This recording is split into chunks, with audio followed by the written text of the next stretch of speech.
गंदी गंदी वीडियो तैयार कर रहे हैं। गंदी गंदी वीडियो, वो डीप फेक वीडियोस मैं भी आपको दिखाऊंगा। वो घर में बैठ के नई टेक्नोलॉजी के जरिए गंदी वीडियोस और फिर टेप्स दिखा रहे हैं, ऑडियो टेप्स।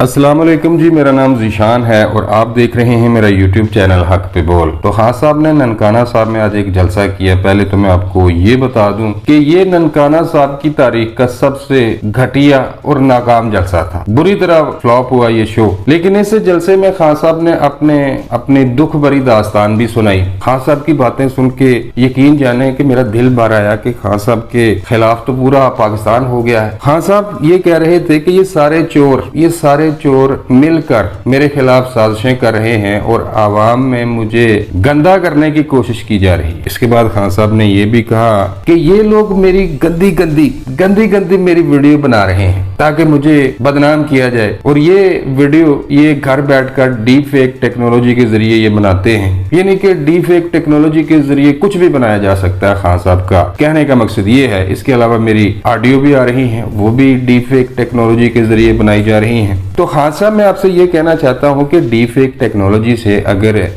ऐसा मुमकिन है कि कोई भी ऑडियो बनाई जा सके या फिर किसी बंदे की भी कोई गंदी वीडियो बनाई जा सके तो फिर आप भी बनाएं। शहबाज शरीफ के हवाले से या मुस्लिम लीग नून की हुकूमत के हवाले से अगर डीप फेक टेक्नोलॉजी को इतनी जदीद किस्म की टेक्नोलॉजी आ गई है कि किसी भी बंदे की वीडियो बना ले बंदा गंदी, तो फिर आप ऐसा करें कि भाई जो ये कर रहे हैं पीडीएम वाले वही काम आप करें। आप भी इनको दुनिया में और पाकिस्तानियों में नंगा करें। और आपके हड्डीदारों की तादाद तो वैसे भी बहुत ज्यादा है, तो उनसे कहें कि डीप फेक टेक्नोलॉजी पहले आप खरीदें। कहां से वो मिलती है तो उस टेक्नोलॉजी को खरीदें। पैसे तो आपके पास बहुत ज्यादा है, बहुत पाकिस्तान का माल लूटा हुआ है आपने, पिंकी पीरनी ने और फराग गोगी ने। तो डीप फेक टेक्नोलॉजी पहले खरीदें अमेरिका से या जहां से भी आपने खरीदनी है। तो फिर आप भी शहबाज शरीफ की बनाए वीडियो, नाजेबा वीडियो इनकी बनाए, फिर आप दुनिया को दिखाएं। असल में हुआ ये है कि खान साहब अब दुनिया के सामने बुरी तरह ये एक्सपोज हो चुके हैं। इनका असल चेहरा सामने आ गया है। पहले अवाम ये समझ रही थी कि नहीं जी खान साहब सच्चे बंदे हैं, फिर इनकी ऑडियो सामने आई। अब हैकर भाई ने ये बता दिया है कि आने वाले दिनों में खान साहब की कुछ ऐसी वीडियो सामने आएंगी जो देखकर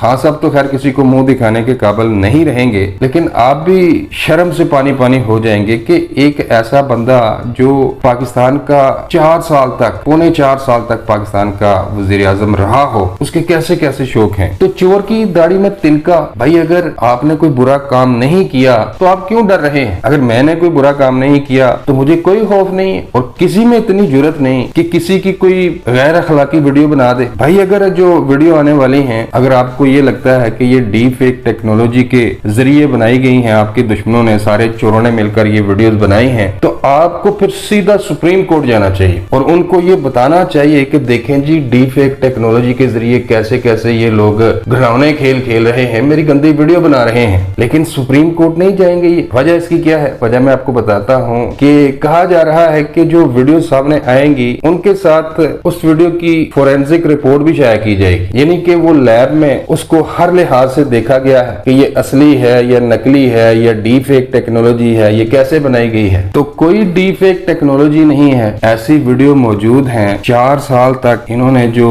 काम किए हैं अवाम की तरफ तो देखा ही नहीं। खिदमत तो दूर की बात है। 50 लाख घर बनाने थे, कोई एक घर भी नहीं बना। 1 करोड़ लोगों को नौकरियां देनी थी, किसी एक बंदे को क्या 40-50 लाख लोग इनके दौर में बेरोजगार हो गए। फैक्ट्रियां बंद, कारखाने बंद, टेक्सटाइल जो इंडस्ट्री थी हमारी वो आधी से ज्यादा तो शिफ्ट हो गई बांग्लादेश में। तो मैशत इन्होंने तबाह कर दी, मुल्क का बेड़ा गर्क कर दिया। कोई एक काम नहीं किया। वजीर आजम हाउस और इनका जो बनी गाला है वहां पे तो अयाशियां होती थी। भाई आपने नहीं देखा वो टिकटॉकर, क्या नाम है उसका, मुझे तो उसका नाम भी ठीक से नहीं आता, तो वो तो भाई पहुंच गई थी वजीर आजम हाउस तक। उसने तस्वीरें बनाई, वीडियो बनाई, वज़ीर-ए-आज़म की कुर्सी पर बैठकर उसने तस्वीरें बनाई। तो ऐसा कभी आपने किसी मुल्क में देखा है? भारत की मिसाल ले लें, क्या कभी आपने देखा है कि कोई टिकटॉकर लड़की मोदी के ऑफिस में चली गई हो और उसने मोदी की चेयर पे बैठकर तस्वीरें बनाई हो? या फिर किसी और मुल्क की आप मुझे मिसाल दे दें जिसमें ये सब कुछ हुआ हो, तो कोई सोच भी नहीं सकता भाई। लेकिन इनके दौर में जो टिकटॉकर, जो लोंडा लपाड़ा, जो यूट्यूबर वो घुसा होता था वज़ीर-ए-आज़म हाउस में, तो यही काम हुए थे जो आज इनको तकलीफ हो रही है और ये वक्त से पहले ही बता रहे हैं भाई किए हैं ऐसे काम। अगर मैंने नहीं किए काम तो मुझे क्या जरूरत है, किसी की जरूरत है कि अगर कोई